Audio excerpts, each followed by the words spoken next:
Okay, we're getting ready to put the back on the guitar. So we've got it taped in position so it won't slide around. And we're going to mark the ends of the braces and where they intersect the kerfing so we can trim the braces to the right length and notch out the kerfing. We're going to leave these brace ends a little bit taller than Gibson did with the originals because they kind of disintegrated over time. The braces got so thin.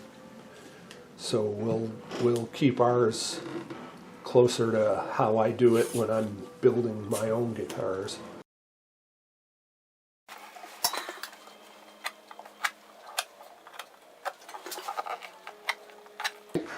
To put at the base of the... Yes, at each brace. Right. Yeah, pencil marks really show up On the finish.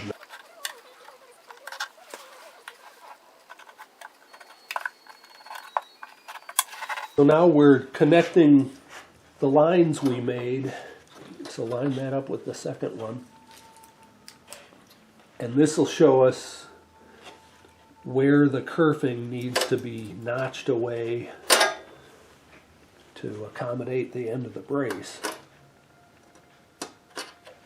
Okay, so I'll go up to the next one.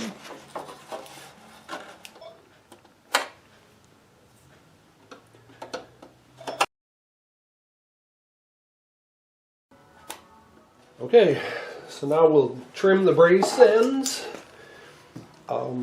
about 2 millimeters short of where the pencil marks are, because you made the pencil marks close to the beginning of the kerfing, but the solid outside edge of the kerfing, but there's a couple of millimeters. Right, of guitar thickness and... Yeah, so and I'd rather have them a little long to begin with and then trim we them can more just later. trim them.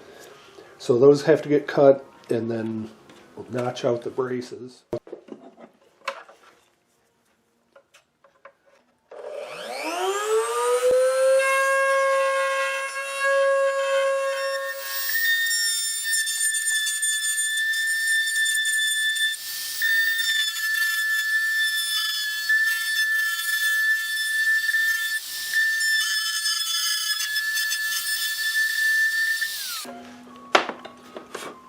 Up until pretty recently, I notched out these kerfings by hand with a chisel, and it would take, like an hour to do the 8 notches for all the back braces. Then I discovered I had pretty good control with the Dremel on the router base, and it's much quicker.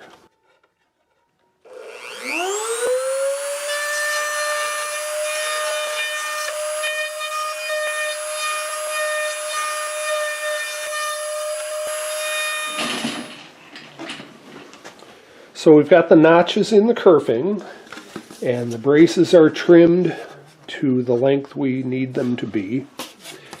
And when the back goes on, you can see that there's no gap between the top of the kerfing and the gluing surface of the back. That tells me the notches are just deep enough. So that part is done.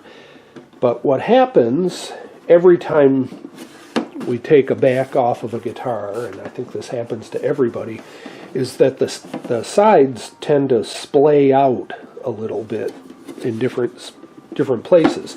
So if you look right at the back end, you see that the side is really pretty even with the remnants of the kerfing, which is exactly where the binding will end up. So that's pretty good.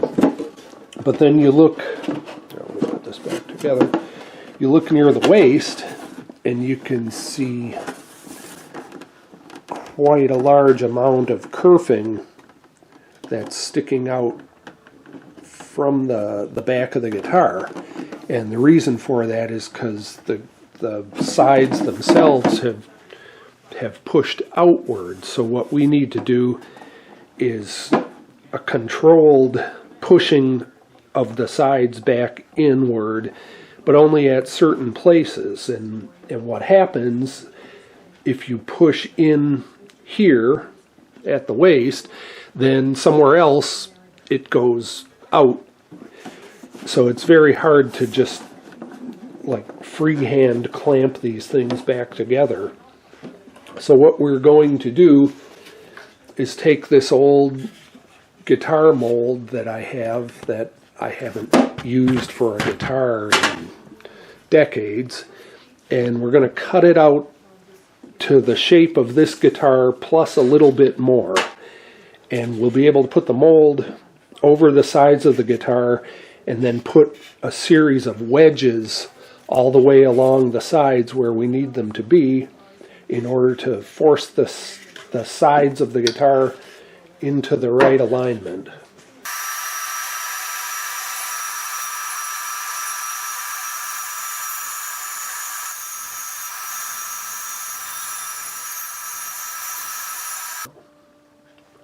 Here's the body in the frame that we cut out, and we've just been dry fitting it, so we've got a few wedges scattered about, and as we glue the back on, we'll put more wedges wherever they're needed. We've got a test piece of binding that's exactly the width of the original piece that's going back on, so we'll be able to hold that. And then if the side seems at all proud of that piece of binding, we'll put in a little wedge and tap it into position to force the side in. You can see right here there's a pretty big misalignment. We don't want any of that kerfing showing. So as the wedge is put in and tap down into the position, that helps if you're not right over it, all of that excess disappears. So that's how the wedges are going to work, and our expectation when we're done is that the binding is going to fit perfectly. We'll be able to use the original piece of binding, and there won't be any gaps anywhere along the back. So here we go. While you do that.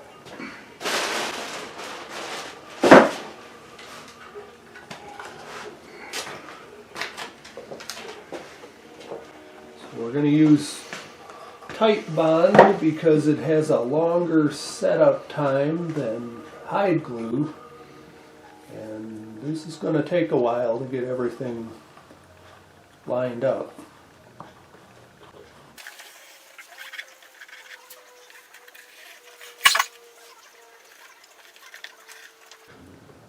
Alright, take it away. I'm just going to watch now. I've done the hard part.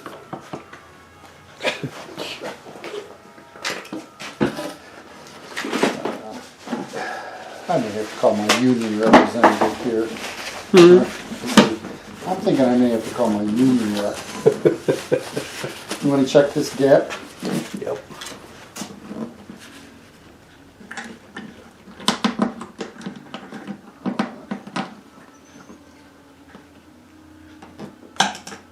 We want it glued, or we want to clamp? No, I just was making sure the gap was Oh, the right thickness. oh, got it.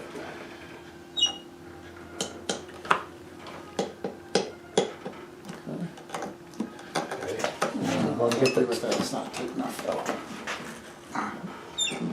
There we go, that's better. Okay. Then the next one we want to get is the tail block. And that way, if the head block and tail block are lined up right, the neck angle will be right for the bridge. And then the world will be spinning on greased grooves. That looks good.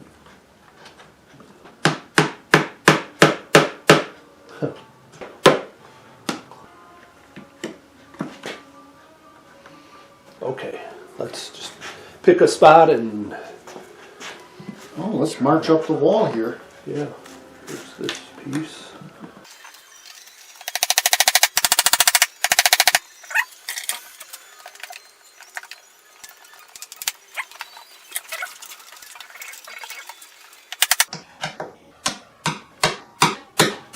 There. I can see now. Okay, good. Now, see, that all looks good there. That's all flush. So when we clamp that, see, I can, with my magnifiers on, I can actually see when the purfling disappears underneath the back. Yeah, and you want it to just disappear. Yep. Not, You don't want to bury it, just right. Okay.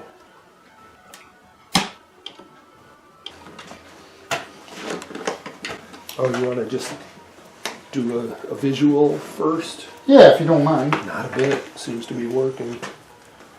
This all feels pretty good, all the way through here. Okay. Yeah, back here though it's not. Okay.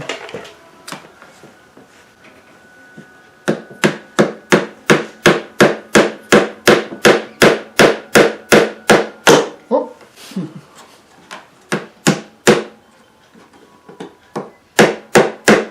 Check that. That looks kind of big. Okay. Okay.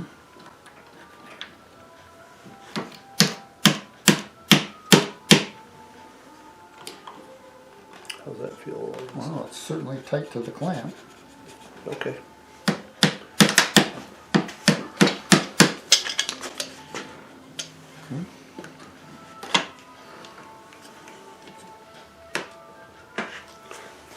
Here's our...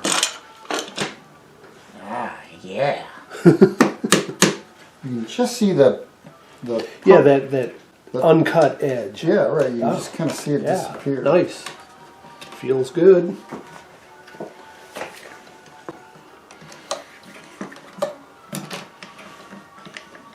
There it is, wedged and clamped. So we'll know next time we get together whether everything lined up right, but I'm pretty optimistic about it. Yeah, I think it looks good. Mm-hmm.